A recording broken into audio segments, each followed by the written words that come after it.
এই মেলায় আসছো না, তোমার কেমন লাগছে? আসলে আমার কি বলবো, আমার ভাষা নেই, কারণ এত এখন আপডেট যুগে এসে যে এখনো যে ঐতিহাসিক খেলাগুলো আমাদের মাঝে ঘুরে বেড়ানো হচ্ছে, এত সুন্দর উৎসবের ভিতরে আমার আমি নিজেই আনন্দিত। কিন্তু একটা জিনিস তো আসলে আমার কাছে একটু খারাপ লাগছে, সেটা হলো যে জনগণ কিন্তু কম। হাজার হাজার মানুষ একদম সিস্টেম আসলে ঘুরে ওনার কোনো ডিসিপ্লিন থাকে না, আমি তো জানি। বাতাসা দিকে যাবে, আসলে ঘুরেটা সেই দিকে ঘুরবে।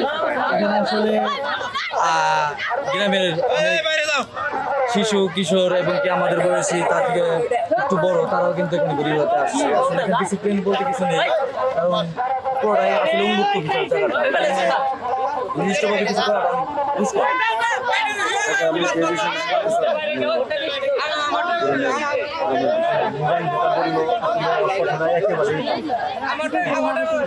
সবথেকে বড় সমস্যা হলো আজকে আজকে দেখো বাতাসটাও কিন্তু ওইরকম, যার জন্য একটু বেশি সমস্যা হয়েছে মনে হয়, কমবে আরো একটু সমস্যা এদের কারণে হয়েছে।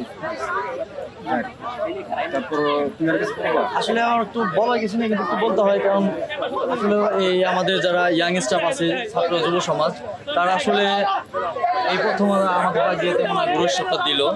সামনে আসলে আস্তে আস্তে ইনশাল্লাহ আরো ভালোর দিকে যাবে আর কি। তখন আমরা আসলে আপডেট দিকে যাবো, ওয়েদারটা দেখবো যে আসলে কোন ওয়েদার আসলে ঘুরে উড়ানটা বেটার।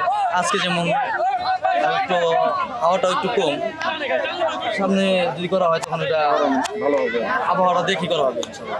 তোমার সাথে কথা বলে ভালো লাগলো। ঠিক আছে, আর সবাই দোয়া করবেন আমার ঘড়িটা আকাশে উঠছে, কেউ যেন ছিঁড়ে না দেয়, ছিঁড়ে দিলে আসলে আমি পুরস্কার পাচ্ছি না। সবাই দোয়া রাখবেন আমার ঘড়িটা যেন আসলে শেষ পর্যন্ত আকাশে ওড়ে। ধন্যবাদ সবাইকে। ঠিক আছে, ঠিক আছে, ধন্যবাদ।